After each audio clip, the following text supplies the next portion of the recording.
Hello friends, स्वागत है आपका अपने YouTube channel Smith teaching classes में। आज का ये जो सेशन जो है, आज हम पढ़ाने वाले हैं केमिस्ट्री और केमिस्ट्री क्लास 9 का जो कि चैप्टर 3 का जो है परमाणु, अणु और आयन। परमाणु, अणु और आयन आज का जो क्लास जो है, ऐसे ऑनलाइन क्लास तो हम करा ही रहे हैं और साथ में इसके साथ साथ जो है ऑफलाइन क्लास भी स्टार्ट है। उसके बाद में आइए हम आते हैं टॉपिक पर, अणु, परमाणु और आयन। अणु, परमाणु और आयन की अगर हम बात करें तो सबसे पहले हम ये पढ़ेंगे कि संसार में जितने भी वस्तु है, संसार में जितने भी वस्तु है, वस्तु को पदार्थ ही कहते हैं। चलिए पदार्थ केमिस्ट्री की भाषा में पढ़ते हैं।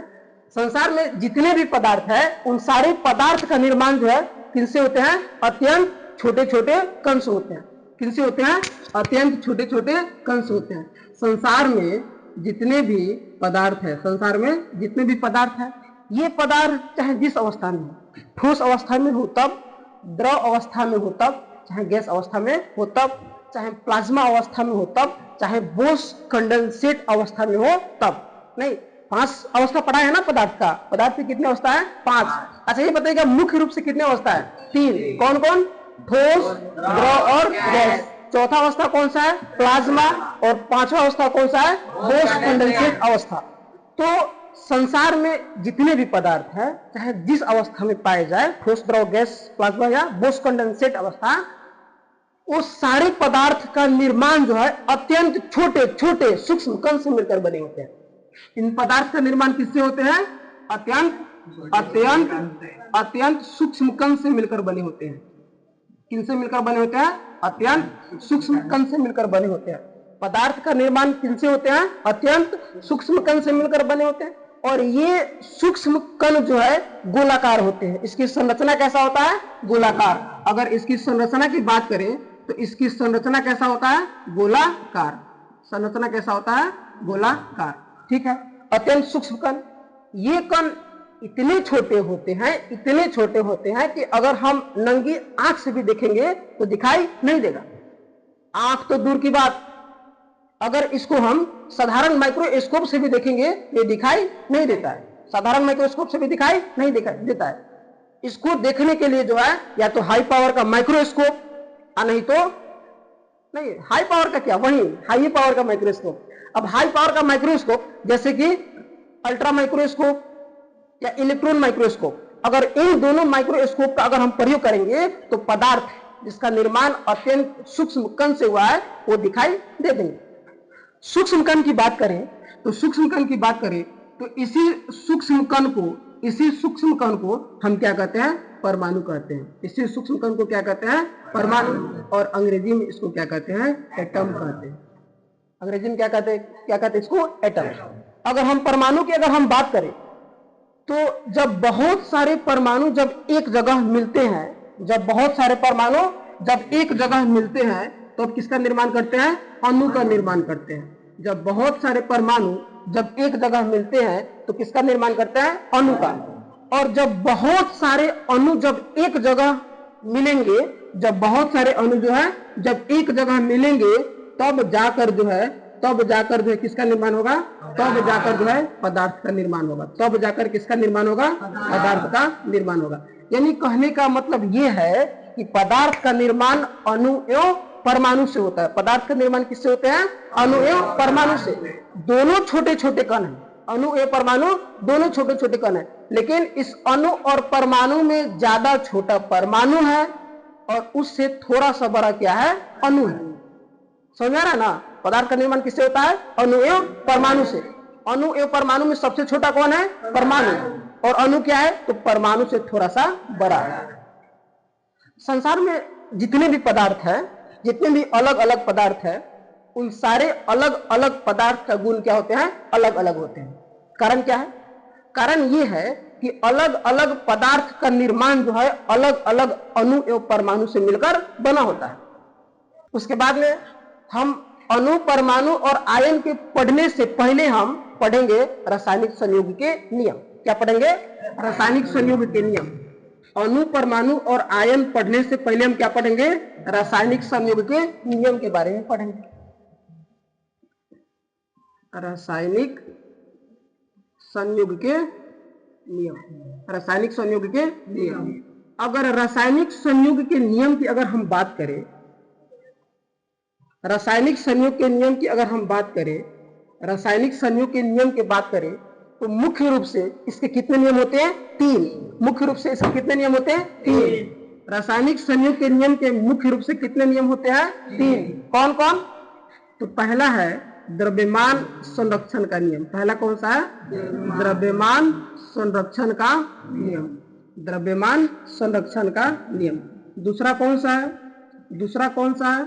दूसरा जो है स्थिर अनुपात का नियम। दूसरा कौन सा है? स्थिर अनुपात का नियम। दूसरा कौन सा है? स्थिर अनुपात का नियम। और अगर हम रासायनिक संयोग के नियम के अगर तीसरे की बात करें तो आपका तीसरा जो है गुणित अनुपात का नियम। कौन सा है? गुणित अनुपात का नियम। आइए हम इसको हम एक एक कर क्या करते हैं? डिस्कस करते हैं। तो सबसे पहले की अगर हम बात करें तो सबसे पहले कौन सा है? सबसे पहले कौन सा है? द्रव्यमान संरक्षण का नियम। सबसे पहले कौन सा है? द्रव्यमान संरक्षण का नियम। अगर द्रव्यमान संरक्षण का नियम, अंग्रेजी में इसको क्या कहते हैं? लॉ ऑफ क्या है? क्या है? लॉ ऑफ, देखिए तो किताब में लॉ ऑफ कंजर्वेशन है ना, law of conservation of mass. अंग्रेजी में क्या कहते हैं? Law of conservation of mass, यानी कि द्रव्यमान संरक्षण का नियम। द्रव्यमान संरक्षण के नियम की अगर हम बात करें तो सबसे पहले जो है इसको जो है 1774 ईस्वी में प्रतिपादन किया गया था। किसके द्वारा? तो एक व्यक्ति है, एक वैज्ञानिक है, महान वैज्ञानिक है, फ्रांस के रहने वाले, और उनका नाम है लेवाइजियर। नाम क्या है? लेवाइजियर। लेवाइजियर, स्पेलिंग सही है ना? ठीक है, लेवाइजियर। ये लेवाइजियर कौन थे? तो फ्रांस के रहने वाले वैज्ञानिक, यानी कि फ्रांसीसी वैज्ञानिक, महान वैज्ञानिक थे नहीं। और इन लेवाइजियर को क्या कहते हैं? फादर ऑफ केमिस्ट्री भी कहते हैं। लेवाइजियर को किस नाम से जानते हैं? Father of chemistry. अगर अब फादर ऑफ केमिस्ट्री का अगर हिंदी की बात करें तो क्या होगा? रसायन के जनक। रसायन के जनक या रसायन के पिता भी हम कहेंगे। रसायन के जनक या रसायन के पिता। आखिर लेवाइजियर को रसायन के जनक क्यों कहते हैं? फादर ऑफ केमिस्ट्री क्यों कहते हैं? तो बात उन दिनों की है 1774 ईस्वी की, जब रसायन जो है, जब केमिस्ट्री जो है अपने शुरुआती दौर में था। अपने शुरुआती दौर में उस समय रसायन का जो ज्ञान जो है कहीं एक जगह स्थित नहीं था। कुछ ज्ञान फ्रांस में, तो कुछ ज्ञान जर्मनी में, तो कुछ ज्ञान रूस में, तो कुछ ज्ञान अमेरिका में, तो कुछ ज्ञान चाइना में। यानी कि केमिस्ट्री का नॉलेज जो है अलग अलग देशों में अलग अलग जगहों पर था, एक जगह नहीं था। किए क्या? ये लेवाइजियर जो है इन अलग अलग देशों में जो केमिस्ट्री का ज्ञान था उन सारे ज्ञान को एक जगह संकलित कर जो है और एक बुक में क्या कर दिए? सजा दिए। यानी कि संसार में जितने भी केमिस्ट्री का ज्ञान था उन सारे ज्ञान को एक जगह एक बुक में क्या कर दिए? संकलित कर दिए। और इसी महान कार्य के कारण जो है लेवाइजियर को फादर ऑफ केमिस्ट्री का संज्ञा दिया गया। नहीं, हालांकि एक ही काम नहीं है, और भी बहुत सारा काम है, लेकिन उन सारे कार्यों में ये कार्य उनका महान था। समझ में आ रहा है? अब हम बात करते हैं कि लेवाइजियर जो 1774 ईस्वी में द्रव्यमान संरक्षण का नियम दिए थे, आखिर द्रव्यमान संरक्षण का नियम है क्या? तो देखिए, दो तत्व लीजिए। एक तत्व ले लीजिए आप कार्बन, और दूसरा तत्व ले लीजिए ऑक्सीजन। दूसरा तत्व क्या ले लीजिए? ऑक्सीजन। याद रखिएगा कि कार्बन का एक परमाणु, लेकिन ऑक्सीजन का दो परमाणु। कार्बन का एक परमाणु और ऑक्सीजन का दो परमाणु। हम जानते हैं कि जब दो तत्व आपस में रासायनिक अभिक्रिया करते हैं तो रासायनिक अभिक्रिया के फलस्वरूप जो है एक नए पदार्थ या नए उत्पाद बनते हैं। नहीं, और हम जानते हैं कि कार्बन का एक परमाणु और ऑक्सीजन का दो परमाणु जब आपस में रासायनिक अभिक्रिया करेंगे तो कौन से पदार्थ का निर्माण होगा? CO2। और इसको क्या कहते हैं? Carbon dioxide. इसको क्या कहते हैं? Carbon dioxide. क्या कहते हैं? Carbon dioxide. नहीं, कार्बन का एक परमाणु और ऑक्सीजन का दो परमाणु जब आपस में रासायनिक अभिक्रिया करेंगे तो उसके अभिक्रिया करने से नए उत्पाद कार्बन डाइऑक्साइड का निर्माण होता है। द्रव्यमान संरक्षण का नियम यह है कि मान लीजिए कार्बन का द्रव्यमान 10 ग्राम है। कार्बन का द्रव्यमान कितना है? 10 ग्राम। और ऑक्सीजन का द्रव्यमान 20 ग्राम। कितना है? 20 ग्राम मान लीजिए। तो दोनों तत्व रासायनिक अभिक्रिया करके जब कार्बन डाइऑक्साइड बनाएंगे तो कार्बन डाइऑक्साइड का जो द्रव्यमान जो होगा, इसका जो द्रव्यमान जो होगा इन दोनों तत्वों के द्रव्यमान के योग के बराबर होगा। यानी कि कार्बन डाइऑक्साइड का द्रव्यमान कितना होगा? 10 और 20 कितना होगा? 30। 10 और 20 कितना होगा? 30। यही है द्रव्यमान संरक्षण का नियम कि जब दो तत्व आपस में रासायनिक अभिक्रिया कर कर एक नए उत्पाद या पदार्थ का, एक नए यौगिक का निर्माण करते हैं तो इन दोनों तत्व जो रासायनिक अभिक्रिया में भाग लिए हुए हैं उनका द्रव्यमान जो है इस यौगिक के द्रव्यमान के योग के बराबर होता है। ठीक है। उसके बाद में एक और दो और तत्व ले लीजिए। नहीं, दो और तत्व ले लीजिए। जैसे कि एक तत्व जो है सोडियम। एक तत्व क्या है? सोडियम। और दूसरा तत्व जो है क्लोरीन। दूसरा तत्व क्या है? क्लोरीन। यहां पर सोडियम का एक परमाणु है और क्लोरीन का एक ही परमाणु है। सोडियम और क्लोरीन के एक एक परमाणु जब आपस में रासायनिक अभिक्रिया करेंगे, जब दोनों आपस में रासायनिक अभिक्रिया करेंगे तो किस यौगिक का निर्माण होगा? Sodium chloride. किसका निर्माण होगा? सोडियम क्लोराइड, NaCl, यानी कि सोडियम क्लोराइड। और सोडियम क्लोराइड को हम क्या कहते हैं? नमक भी कहते हैं। सोडियम क्लोराइड को क्या कहते हैं? नमक भी कहते हैं।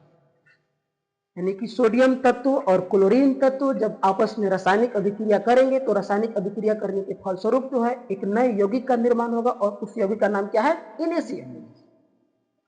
द्रव्यमान संरक्षण का नियम इसमें क्या है कि मान लीजिए यहां पर सोडियम जो है कितना ग्राम ले ले? मान लीजिए 20 ग्राम। इसका द्रव्यमान कितना है सोडियम का? 20 ग्राम। और क्लोरीन का द्रव्यमान कितना है? मान लीजिए 15 ग्राम। कितना है? 15 ग्राम। तो जब सोडियम जिसका द्रव्यमान 20 ग्राम है और क्लोरीन जिसका द्रव्यमान 15 ग्राम है और ये दोनों तत्व जब आपस में रासायनिक अभिक्रिया करके जब NaCl का निर्माण करेंगे तो NaCl का द्रव्यमान जो होगा इन दोनों तत्वों के द्रव्यमान के योग के बराबर होगा। यानी कि 20 ग्राम और 15 ग्राम कितना होगा? 35 ग्राम। कितना होगा? 35 ग्राम। यही है द्रव्यमान संरक्षण का नियम। यानी कि कोई भी दो या दो से अधिक तत्व जब आपस में रासायनिक अभिक्रिया कर कर नए उत्पाद का, नए यौगिक का निर्माण करेंगे तो नए यौगिक का जो द्रव्यमान जो होगा, नए यौगिक का जो द्रव्यमान होगा कितना होगा? वो जो रासायनिक अभिक्रिया में भाग लिए जो तत्व है उनके द्रव्यमान के बराबर होगा। अर्थात रासायनिक अभिक्रिया के फलस्वरूप न द्रव्यमान नष्ट होते हैं और न ही द्रव्यमान उत्पन्न होते हैं, बल्कि क्या हो जाते हैं? स्थानांतरित हो जाते हैं। यहां पर देख रहे हैं ना कि यहां से द्रव्यमान जो है यहां पर आ गया, यानी कि स्थान परिवर्तित हो गया। क्या यहां पर द्रव्यमान उत्पन्न हुआ है? नहीं हुआ। क्या यहां पर द्रव्यमान नष्ट हुआ है? नहीं हुआ, बल्कि द्रव्यमान क्या हो गया है? स्थानांतरित हो गया। और यही नियम दिए थे कौन? लेवाइजियर। यही नियम कौन दिए थे? लेवाइजियर दिए थे। कब दिए थे? तो 1774 ईस्वी में। नहीं, अब लेवाइजियर तो नियम दे दिए, तब सारे वैज्ञानिक लोगों का कमेटी जो है एक जगह आए, यानी कि वैज्ञानिकों का कमेटी जो है एक जगह आए, बैठे। उसके बाद में बुलाया गया लेवाइजियर साहब को। लेवाइजियर साहब आप आइए, आप बहुत अच्छे काम किए हैं। नहीं, वैज्ञानिक लोग क्या बोले कि आप द्रव्यमान संरक्षण का नियम दिए, इससे पहले आज तक कोई नियम दिया ही नहीं था, और आप जो नियम जो दिए हैं वो हम जो है प्रयोगशाला में जो है इसको हम प्रयोग करवाए। आपका जो नियम दिया है वो एकदम पूरा सत्य है, थोड़ा भी गलत नहीं है। तब लेवाइजियर बोला कि तुमको शक था क्या है उसको जो है प्रयोगशाला में जो है तुम लोग जांच किया, हम तो दे ही दिए थे। तब वैज्ञानिक लोग बोले नहीं शक नहीं था, अगर शक होता तो आपको हम फादर ऑफ केमिस्ट्री बनाते, नहीं थोड़ा भी शक नहीं था। उसके बाद लेवाइजर खुश नहीं, उसके बाद जयकारा होने लगा, लेवाइजर जिंदाबाद, लेवाइजर जिंदाबाद। उसके बाद वैज्ञानिक लोग बोले अच्छा एक बात बताइए, आपने द्रव्यमान संरक्षण का नियम तो दे दिए हैं, लेकिन ये बताइए कि काहे द्रव्यमान जो है यहां से उठकर जो है सोडियम क्लोराइड में चला गया, इसका रीजन क्या है, आप इसको व्याख्या कीजिए। आप तो बता दिए कि जब दो तत्व आपस में रासायनिक अभिक्रिया कर नया यौगिक का निर्माण करते हैं तो यौगिक का जो द्रव्यमान जो होगा उन दोनों तत्वों के द्रव्यमान के बराबर होगा। आप ये बता दिए ठीक है, लेकिन काहे हुआ है इसको व्याख्या कीजिए। अब लेवाइजर शक पका गए, सब तो घेर लिया, हमको पकड़ लिया, तो हमको आता ही नहीं है। लेवाइजर बोले आते हैं 5 मिनट में बाथरूम से, नहीं, और लेवाइजर जो वहां से निकल गए, लेवाइजर वहां से निकल गए। कहने का मतलब ये है कि लेवाइजर द्रव्यमान संरक्षण का नियम तो दिए, लेकिन उसकी व्याख्या नहीं कर पाए, उसकी व्याख्या नहीं कर पाए। ठीक है, उसके बाद हम अगला पढ़ेंगे। अगला कौन सा है, स्थिर अनुपात का नियम। इसको मिटाते हैं, तभी तो स्थिर अनुपात का नियम पढ़ेंगे। स्मार्ट बोर्ड तो है नहीं, एक बार बटन क्लिक कर दिए और मिट गया। खैर टेंशन नहीं लेना है, स्मार्ट बोर्ड है तो क्या, नहीं है तो क्या, कौन सा दिक्कत है, स्मार्ट पढ़ाई करेंगे हम लोग। क्या दूसरा क्या है, स्थिर अनुपात का नियम। दूसरा कौन सा नियम है, स्थिर अनुपात का नियम, स्थिर अनुपात का नियम।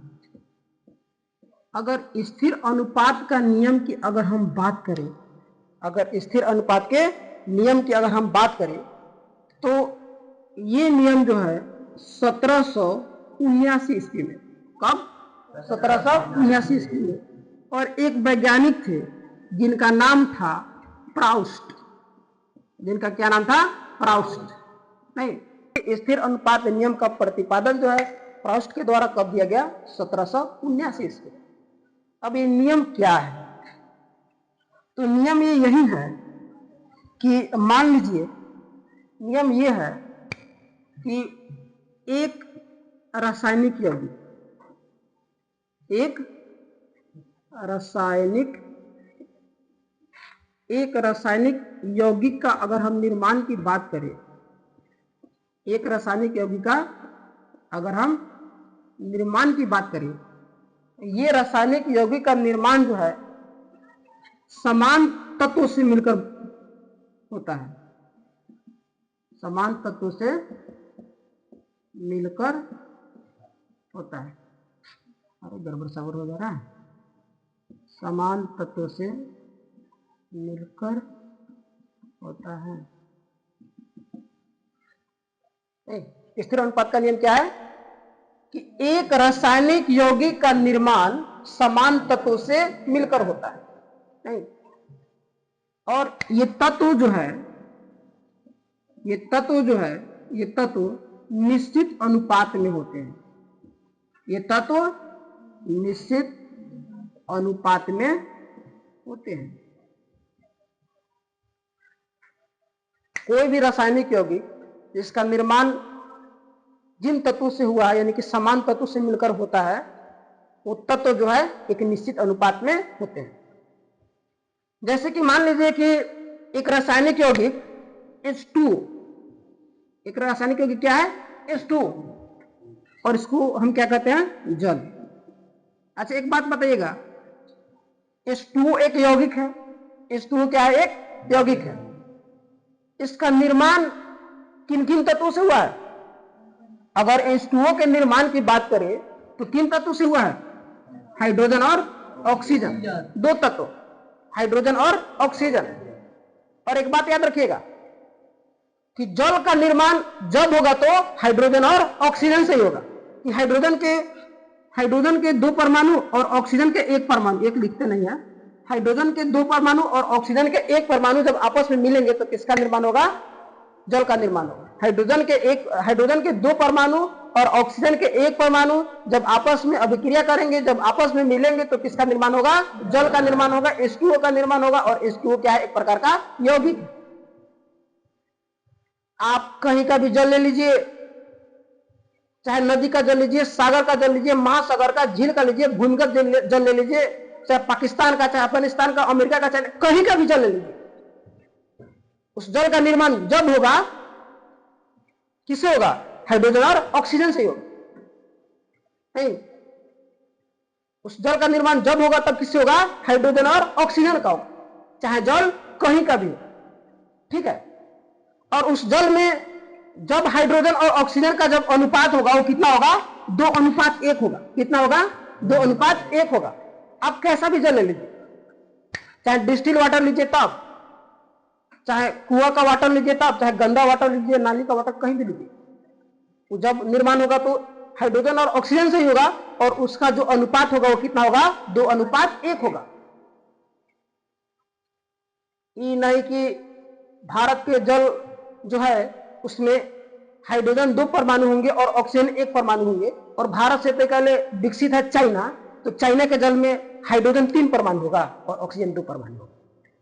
आज चाइना से विकसित है अमेरिका, तो हाइड्रोजन 4 परमाणु होगा और ऑक्सीजन 1 परमाणु। इस बात नहीं है, ये बात नहीं है। आप कहीं का भी जल ले लीजिए, ठीक है, उसमें हाइड्रोजन और ऑक्सीजन का अनुपात कितना होगा? 2:1 ही होगा, यानी कि समान अनुपात में होगा।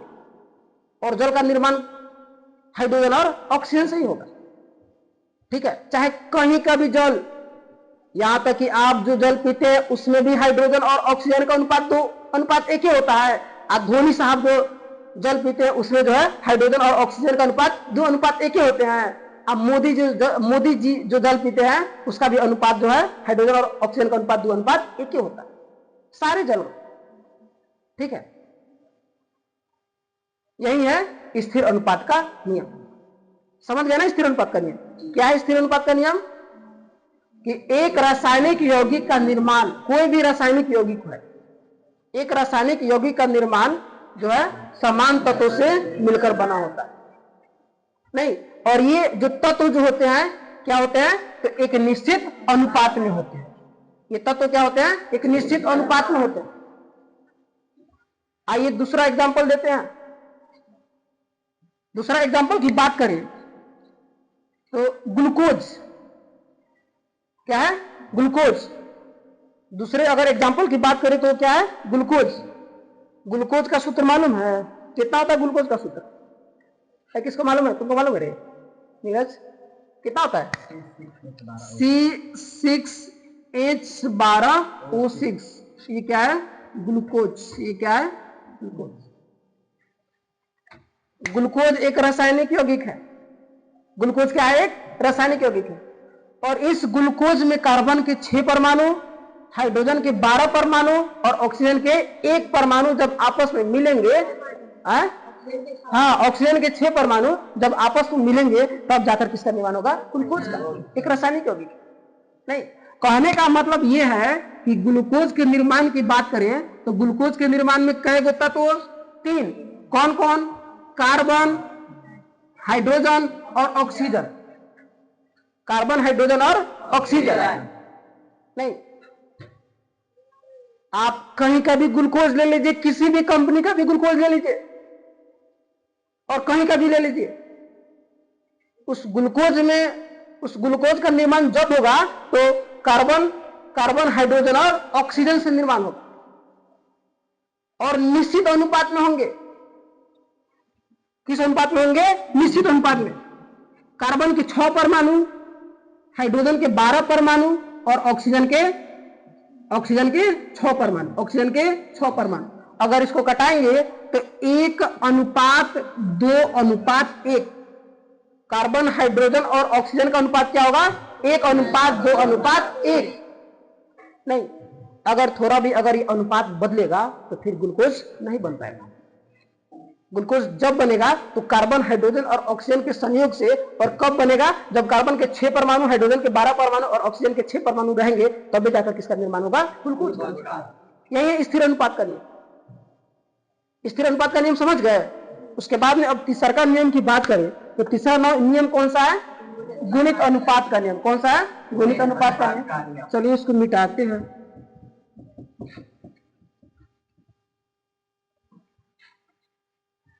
इसको ऊपर तक मिटा देते हैं ताकि नीचे लिखने में जो है आसान होगा।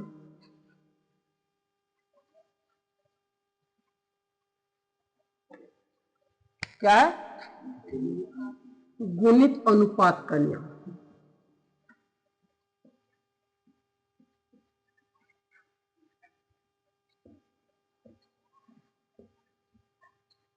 अंग्रेजी क्या होता है पता नहीं है? लॉ ऑफ मल्टी क्या होता है? Law of multiple proportion. Spelling देखो वगैरह। RTIO, law of multiple proportion, यानी कि गुणित अनुपात का नियम। किसका नियम? गुणित अनुपात का नियम। गुणित अनुपात का नियम की अगर हम बात करें, गुणित अनुपात का नियम की अगर हम बात करें तो ये नियम जो है 1804 ईस्वी में, कब? 1804 ईस्वी में एक व्यक्ति है जिनका नाम है जॉन डाल्टन। क्या नाम है? John Dalton. क्या नाम है? John Dalton.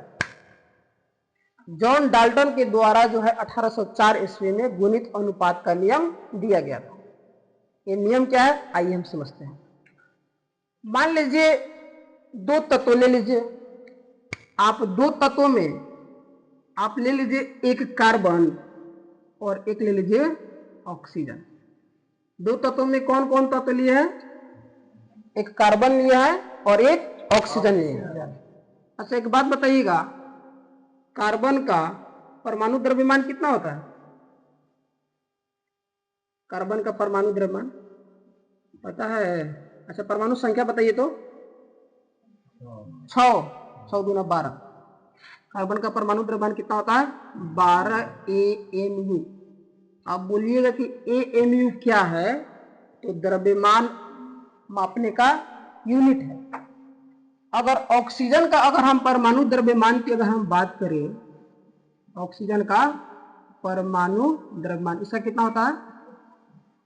16।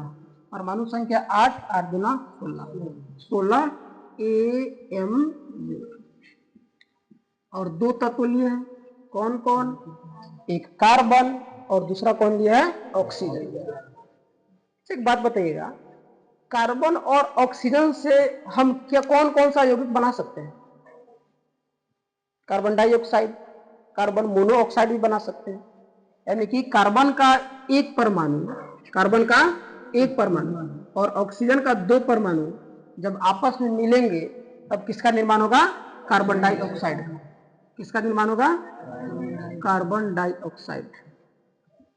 Carbon dioxide. और जब कार्बन का एक परमाणु और ऑक्सीजन का एक परमाणु जब आपस में मिलेंगे तब जाकर किसका निर्माण होगा? कार्बन मोनोऑक्साइड का निर्माण होगा। किसका निर्माण होगा? Carbon monoxide. किसका निर्माण होगा? Carbon monoxide. अच्छा एक बात बताइएगा, इस कार्बन डाइऑक्साइड में कार्बन का द्रव्यमान कितना होगा? कार्बन का द्रव्यमान तो लिखिए दिए कितना होगा? कार्बन का द्रव्यमान कितना होगा? 12 AMU। अच्छा एक बात बताइएगा, इस कार्बन डाइऑक्साइड में ऑक्सीजन का द्रव्यमान कितना होगा? एक परमाणु है तब 16, अगर कहीं दो परमाणु होगा तो 32। नहीं, ऑक्सीजन का द्रव्यमान कितना होगा? 32। ऑक्सीजन का द्रव्यमान कितना होगा? 32 AMU। 32 AMU कार्बन का द्रव्यमान है। ठीक है, द्रव्यमान लिखना भूल गए हैं। 12 AMU और इसका कितना है? 32 AMU। ये कार्बन डाइऑक्साइड है। अगर कार्बन मोनोऑक्साइड की अगर हम बात करें तो देखिए, तो कार्बन मोनोऑक्साइड में कार्बन का द्रव्यमान कितना होगा? कार्बन का द्रव्यमान जो है 12 AMU। नहीं, और ऑक्सीजन का द्रव्यमान कितना होगा 16 AMU। ऑक्सीजन का द्रव्यमान कितना होगा 16 AMU। अब आइए समझते हैं कि गुणित अनुपात का नियम क्या है। यहां पर तो इसमें कोई समझने की बात नहीं है कि कार्बन का द्रव्यमान 12 AMU और ऑक्सीजन का द्रव्यमान 16 AMU, और कार्बन और ऑक्सीजन, कार्बन के एक परमाणु और ऑक्सीजन का 2 परमाणु जब मिलेंगे तो कार्बन डाइऑक्साइड, कार्बन का एक परमाणु और ऑक्सीजन का एक परमाणु जब आपस में मिलेंगे तो कार्बन मोनोऑक्साइड। कार्बन डाइऑक्साइड में कार्बन का द्रव्यमान 12 AMU और ऑक्सीजन का द्रव्यमान 32 AMU, जबकि कार्बन मोनोऑक्साइड में कार्बन का द्रव्यमान 12 AMU और ऑक्सीजन का द्रव्यमान 16 AMU। गुणित अनुपात का नियम यह कहता है कि जब दो तत्व आपस में मिलकर एक या एक से अधिक यौगिक का निर्माण करें। ध्यान से सुनिएगा, जब दो अलग अलग तत्व आपस में मिलकर एक या एक से अधिक यौगिक का निर्माण करें तो होता यह है कि एक तत्व का परमाणु द्रव्यमान समान होते हैं, जबकि दूसरे तत्व का परमाणु द्रव्यमान जो है एक निश्चित अनुपात में होते हैं। जबकि दूसरे तत्व का परमाणु द्रव्यमान जो है एक निश्चित अनुपात में नहीं, गलती हो गया, सरल अनुपात में होते हैं। किसमें होते हैं? सरल अनुपात में होते हैं। खूब ध्यान से देखिएगा, यहां पर जब दो अलग अलग तत्व आपस में मिलकर एक या एक से अधिक यौगिक का निर्माण करते हैं तो एक तत्व का परमाणु द्रव्यमान क्या होते हैं? समान होते हैं। एक तत्व का परमाणु द्रव्यमान क्या होते हैं? समान। और यहां पर देख रहे हैं कि कार्बन डाइऑक्साइड का परमाणु द्रव्यमान भी 12 AMU है और कार्बन मोनोऑक्साइड में भी परमाणु द्रव्यमान कितना है? 12 AMU है। और दूसरे तत्व का परमाणु द्रव्यमान जो है एक सरल अनुपात में होते हैं। दूसरे तत्वों का परमाणु द्रव्यमान किसमें होते हैं? एक सरल अनुपात में होते हैं। एक सरल अनुपात में होते हैं। अब सरल अनुपात क्या होता है? तो देखिए, इसमें ऑक्सीजन का द्रव्यमान कितना है? 32 AMU, और इसमें जो है ऑक्सीजन का अनुपात कितना है? 16। अगर इसको हम काट पीट करेंगे तो एक अनुपात कितना आएगा? 2। और यही क्या है? एक सरल अनुपात है। देखिए, जब अनुपात आपका 4:5 आ जाए, 2:1 आ जाए, 3:2 आ जाए, 6:7 आ जाए, मतलब इस प्रकार अनुपात है, तो इस अनुपात को हम सरल अनुपात कहते हैं। क्या कहते हैं? सरल अनुपात। लेकिन अगर अनुपात 1/4, 2/3, 3/4 नहीं, आधा, इस प्रकार आए तो उसको हम भिन्न अनुपात कहते हैं। क्या कहते हैं? भिन्न अनुपात। यही है गुणित अनुपात का नियम। आइए एक बार और हम गुणित अनुपात के नियम को पढ़ते हैं। थोड़ा सा तीनों नियम ही थोड़ा सा जटिल है। देखिएगा कि गुणित अनुपात का नियम 1804 ईस्वी में किसके द्वारा किया गया था? जॉन डाल्टन के द्वारा। नहीं, ये बताए थे जॉन डाल्टन कि जब आप दो तत्व लीजिएगा और दो तत्वों को रासायनिक अभिक्रिया कर आप एक या एक से जब अधिक यौगिक का निर्माण कीजिएगा तो होगा क्या कि एक तत्व का परमाणु द्रव्यमान समान होगा। एक तत्व का परमाणु द्रव्यमान क्या होगा? समान होगा। लेकिन दूसरे तत्व का परमाणु द्रव्यमान जो है एक सरल अनुपात में होगा। किस अनुपात में होगा? एक सरल अनुपात में होगा। ठीक है, यही है गुणित अनुपात का नियम। समझ गए? बस आज के लिए इतना ही। अब मिलते हैं आपको नेक्स्ट वीडियो में, इसी को हम कंटिन्यू करेंगे।